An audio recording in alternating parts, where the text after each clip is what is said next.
त्रिशंकु के पुत्र महाराज हरिश्चंद्र भगवती शाकंभरी के परम भक्त एवं अद्भुत सत्यवादी थे। एक बार वे शिकार खेलने के लिए जंगल में गए। वहां उन्हें विलाप करती हुई एक सुंदरी स्त्री मिली।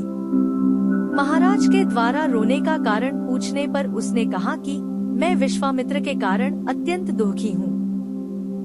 वे तपस्या कर रहे हैं। यदि आप मुझे सुखी करना चाहते हैं तो किसी उपाय से उन्हें तपस्या से विरत करने की कृपा करें। महाराज ने उसे आश्वस्त करके घर भेज दिया और विश्वामित्र मुनि को तपस्या करने से रोक दिया। महाराज हरिश्चंद्र की इस क्रिया से विश्वामित्र क्रोधित हो गए और वे तपस्या छोड़कर अपने स्थान को चले गए। अपने अपमान का बदला लेने के लिए उन्होंने भयंकर सूकर के रूप में एक दानव को हरिश्चंद्र के नगर में भेजा। उस भयानक सूकर ने नगर में पहुंचकर महाराज के उपवन को उजाड़ डाला। महाराज हरिश्चंद्र ने उस भयंकर सूकर को मारने के लिए उसका पीछा किया।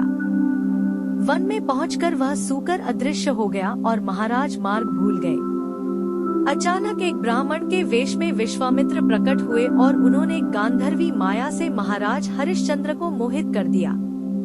उन्होंने एक कन्या और पुत्र के विवाह के बहाने अयोध्या का संपूर्ण राज्य महाराज हरिश्चंद्र से दान में ले लिया। दक्षिणा के लिए महाराज हरिश्चंद्र को काशी में पहुंचकर पत्नी तथा स्वयं को बेच देना पड़ा। महारानी शैव्या एक ब्राह्मण की दासी बनी। बड़ी कठिनाई से उस ब्राह्मण ने उनके पुत्र रोहिताश्व को साथ रखने की अनुमति प्रदान की। महाराज हरिश्चंद्र ने अपने आप को चांडाल के हाथों बेचकर विश्वामित्र की दक्षिणा चुकाई। अब वे श्मशान में शवदाह करने वालों से कर वसूला करते थे, किंतु विपत्ति यहीं समाप्त नहीं हुई। एक दिन ब्राह्मण की समिधा एकत्र करके लाते समय रोहिताश्व को सर्प ने डस लिया। महारानी शैव्या पुत्र की मृत्यु का समाचार सुनकर शोक सागर में डूब गई। बहुत अनुन्य विनय करने पर ब्राह्मण ने घर का सारा काम निपटाने के बाद रात्रि में उन्हें पुत्र के अंत्येष्टि कर्म करने की अनुमति प्रदान की। जिस समय वे अपने प्राणप्रिय पुत्र की लाश से लिपटकर विलाप कर रही थी, गांव वालों ने महारानी को बच्चे को खा जाने वाली डायन समझा और उन्हें पकड़कर चांडाल के न्यायालय में प्रस्तुत किया। चांडाल ने हरिश्चंद्र को ही रानी का मस्तक काटने का आदेश दिया। शोक से ग्रस्त महारानी ने पुत्र की लाश श्मशान में जलाने की अनुमति मांगी। घोर अंधकार में रात्रि में श्मशान पहुंचने पर अचानक बिजली चमकी और उसके प्रकाश में महाराज हरिश्चंद्र ने पत्नी और पुत्र को पहचान लिया। शोक से व्याकुल होकर पति पत्नी दोनों अचेत होकर गिर पड़े। चेत होने पर राजा और रानी दोनों ने ही पुत्र के साथ ही आत्मदाह करने का निश्चय किया।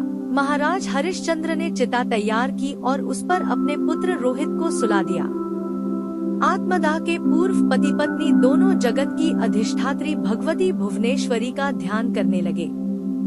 अचानक श्मशान दिव्य ज्योति से आलोकित हो उठा। भगवान नारायण के सहित संपूर्ण देवता श्मशान भूमि में पधारे। स्वर्ग से अमृत की वर्षा हुई और रोहित स्वस्थ होकर उठ बैठे। अब आप पत्नी सहित स्वर्ग को सुशोभित करें। यह सर्वोत्कृष्ट गति आपके ही कर्मों का फल है। पुण्यात्मा पुरुष ही उस पद के अधिकारी हैं। चांडाल ने कहा, राजन, आपने अपनी सेवा से मुझे संतुष्ट कर दिया है। अब आप स्वतंत्र हैं। हरिश्चंद्र ने देखा कि उनका स्वामी चांडाल और कोई नहीं, साक्षात धर्मराज है। विश्वामित्र ने अयोध्या का राज्य महाराज हरिश्चंद्र को वापस कर दिया और कुमार रोहिताश्व का अयोध्या के राज्य पद पर अभिषेक हुआ। अंत में महाराज हरिश्चंद्र ने पत्नी और अयोध्या की प्रजा के साथ स्वर्ग के लिए प्रस्थान किया। और हमारे चैनल सनातनोद्भव को सब्सक्राइब करें। धन्यवाद। जय श्री राम।